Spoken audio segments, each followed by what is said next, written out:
Welcome to the video on desserts and nighttime snacks. Now, what's important about desserts and nighttime snacks is that your food conditioning and your favorite foods are really going to dictate what your desserts and your nighttime snacks are going to be. I'm going to give lots of options. I'm going to give examples from my own life, but most importantly, you're going to have to keep figuring and fixing and RMDing until you can find something that really works for you. So because of my food conditioning, after dinner at my house growing up, we would have all sorts of sweets. There was ice cream and yogurts and candy bars and fruit roll-ups and all sorts of stuff. My mom was really good at treating me and my brothers. And so because of that, after dinner, I always want something sweet, but I don't necessarily need a whole other meal. And I found that out the hard and the long way. So what I tend to do is that if I want something a little bit on the heavier side, I'm going to make myself my fruit sorbet, which is amazing. Usually I'm not that hungry, and just grabbing some berries, grabbing some blackberries or blueberries or a little frozen banana, like that'll do the trick. I usually go for the berries because I can grab a little handful, throw them in my mouth, and I get the cold, I get the sweet, my senses are happy, my food conditioning has been satisfied, and that does the trick. And so after dinner for your own desserts, you're going to have to see, okay, like, well, what are you used to having? If you're not used to having anything and you don't need anything, great. Don't start a new addiction or a new habit. It's not necessary. But most people do have those habits and they do want something right after dinner. So those are some really, really good options to have. Now, before bed, I tend to do the same thing. Sometimes I'll grab a piece of fruit. Sometimes I'll grab some frozen berries. Sometimes if I have some sorbet in the freezer, I'll grab a little bit of that. And sometimes I just need something salty. So my two go-to salty things are edamame, and I'll just put a little bit of salt on, throw them in the microwave, and they're ready for me in a minute and a half. And they're heavy, and I can kind of, take the edamame, take the soybean out of the pod. It kind of has this kind of peanut thing. I don't know. I used to go into like baseball games and cracking open the nuts and having the peanuts. Like it kind of has like that sensation to it. So if you're watching a ball game or a movie or something, that's kind of cool. Or just old school popcorn.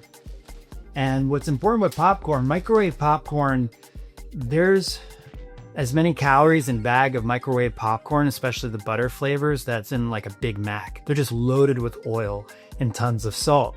And it's really not necessary. So there's a couple of different things that you can do with popcorn. If you want to do it more on the safe side, you can get the silicone-based, microwave-safe popcorn makers. And same thing, you can put the popcorn in a little bit of water and some salt, mix it all around, put it on the bottom. This is how the salt can naturally coat the popcorn as it pops. Because what happens is, what most people's complaint is, if they're using an air popper or if they're just putting the popcorn straight into the microwave, when you put some salt on it, the salt kind of goes everywhere and it doesn't stick to the popcorn. So that's one of the tricks that you can use without using oil.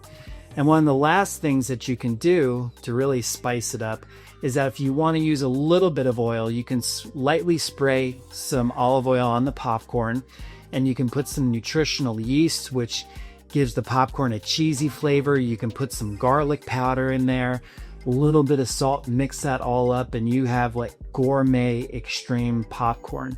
So once in a while, I'll do that. I'll just put a little bit of oil and mix that in, and it tastes great.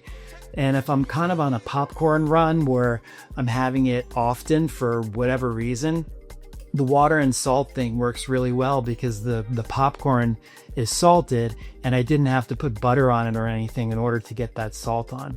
So find something that you like, and 80% of the time, this is going to work because you're going to be in your normal routine. You're going to be at home. You just go to the fridge and you grab your frozen blueberries or whatever. And what's great is that you're going to see, it's actually going to surprise you. It surprises me to this day. Last night, because of my schedule was really different yesterday, I ate really late. I ate about 8:30 at night. And so I'm like, oh, I really want something sweet. And I just grabbed 2 blackberries, threw them in my mouth. I had to go do something on the other side of the house. and 15 minutes later, I didn't need anything. And so it keeps shocking me to this day, and I've been doing this for years now, how much your senses just need to be appeased in the moment. You give them a little something and they're fine. I could have easily sat down and had a pint of Ben & Jerry's ice cream. Even if I'm having Ben & Jerry's non-dairy ice cream, that still has like 900 calories in it. That's crazy. That's 900 calories I didn't need. And just 2 of these did the trick because my senses just needed something sweet and something cold. That's all they needed. So this is an area where do a lot of R&D, always have fun, always eat the food you love, and use these little tips and tricks to better your life. This isn't just about weight loss and weight maintenance. This is just about, I would rather put these things into my body than putting any microwavable junk or have to get a microwavable meal that's 1,000 calories because I'm feeling a little hungry before bed and ate something that I really didn't need. So yes, it's about weight loss, but at the same time, we're improving our overall health by putting higher quality things into our body that we equally enjoy on a par with everything else. So hope you enjoyed this video, and I'll see you guys in the next one.